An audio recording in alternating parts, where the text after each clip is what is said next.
Damn! Blast it!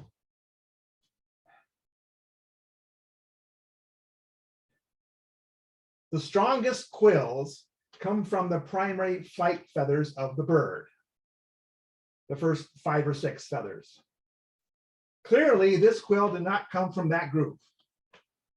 It splintered much too easily.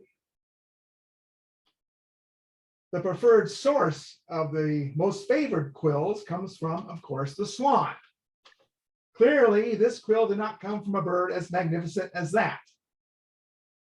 This is from a gray goose. It takes a real artisan to make a usable quill out of this. One of the many lessons I tried to learn from my father. Now, there was an artisan.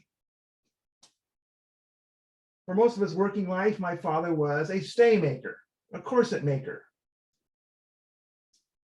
He would, well, that's an art, number one, an art that requires skill, patience, and the ability to sit for hours, cutting and stretching woolen cloth, using boning to get through every row of stitching, using whalebone as a stiffener.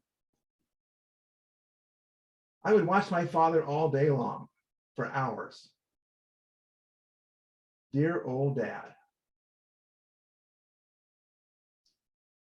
One of my earliest memories of my father when I was growing up in the little town of Thetford, England, was during a week-long celebration that took place every year in March.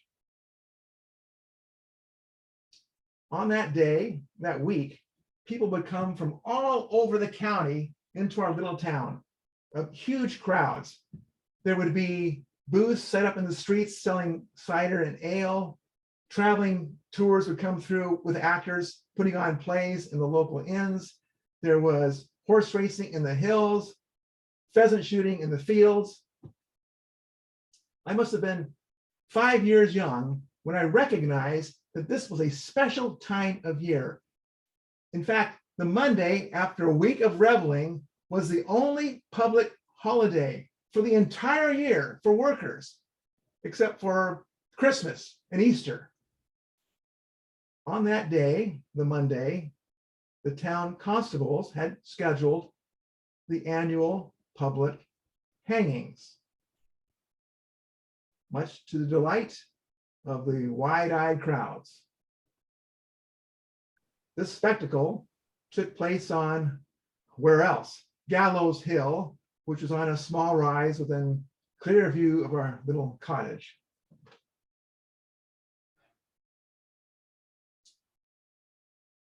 When a child first has the awareness that something is taking place, that a man, or sometimes a woman, or even a young boy, is dying, being put to death, that child first has the question, what had that poor creature done to deserve such a punishment?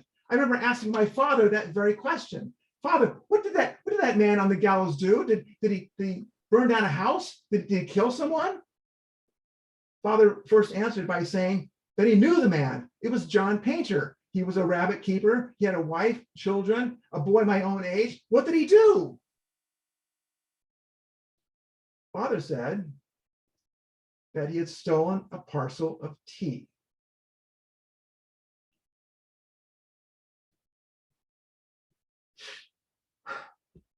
It's true. Stealing a few shillings or buying a stolen horse was punishable by death. In practice, there were laws for the rich and laws for the poor. After all, the rich ran the courts, made the laws, received favors from the king. A well-to-do might get away with murder, but a servant girl might be sent to the gallows for stealing a bit of sugar from her master's home. Fortunately, there had been great progress in criminal justice. 50 years ago, the number of crimes punishable by death was about 50. Now, 50 years later, when I was 5 years old, the number of crimes punishable by death was 250. Remarkable progress. Now, 50 years later, it's 1794, and I find myself in prison, not in England, but in France. This is the Luxembourg prison in Paris. Used to be a palace. Now it's a jail.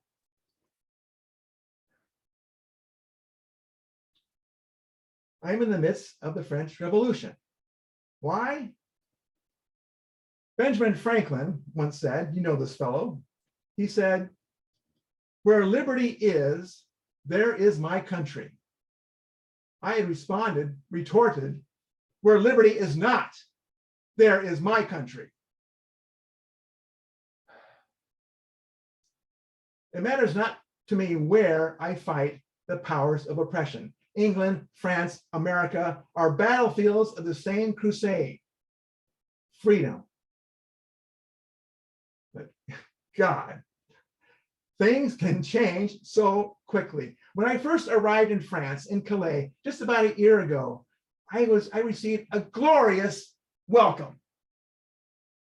Soldiers had been called to assemble. The captain of the guard embraced me and presented me with a cockade, right here, cockade, the official symbol of the revolution.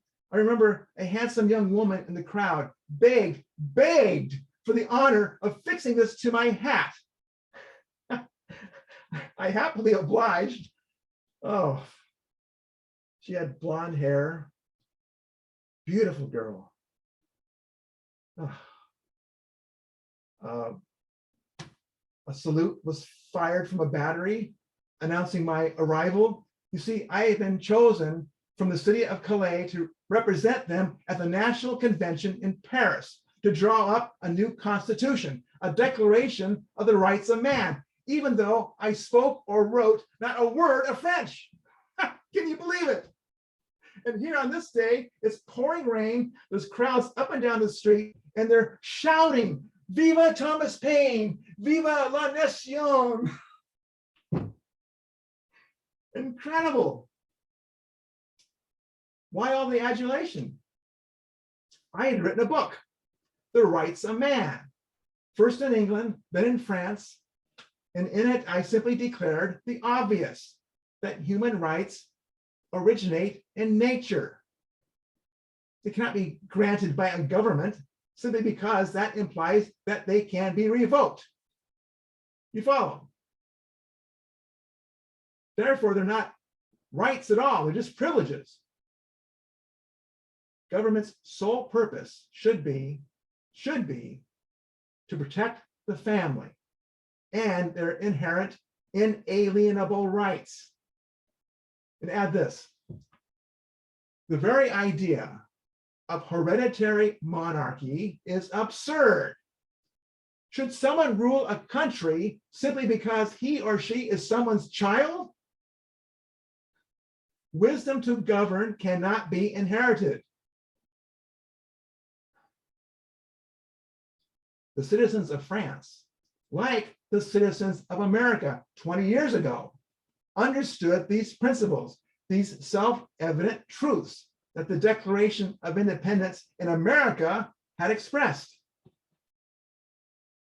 But the wave of revolutionary fervor here has disintegrated into homicidal anarchy.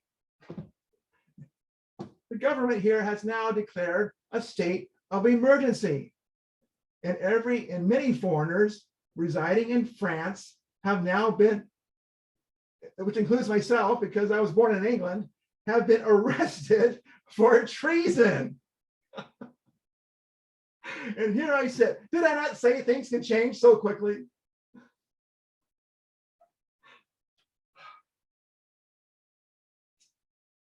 It's true. Revolutions devour their own children. had this revolution simply followed its own principles, liberty would have been extended into the greatest part of Europe.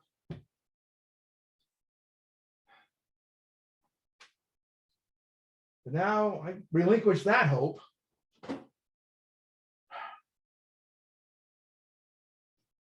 It is so painful. It is utterly loathsome for me to admit that I horribly misjudged the situation. But I did learn one thing. The method of execution here is much, much more civilized than the gallows or the hangman's noose. No, here it is the guillotine.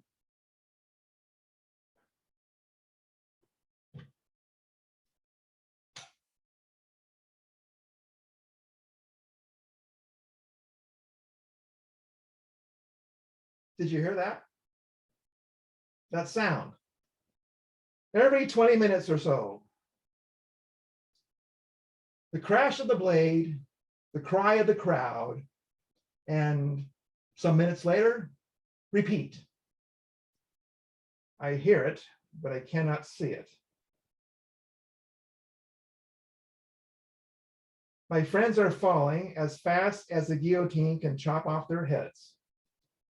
And since every day I expect the same fate, I have resolved to begin my work.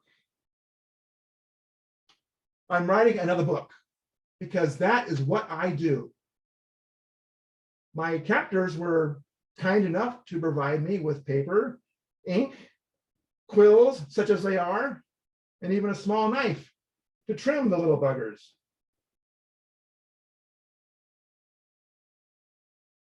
What's that?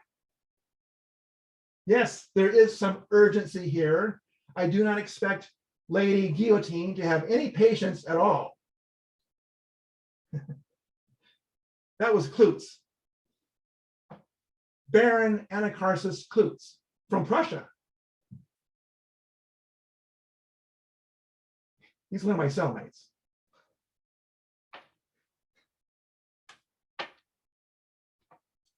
I consider myself a citizen of the world. Klutz calls himself the orator of the human race. We sometimes argue on who is the most humble.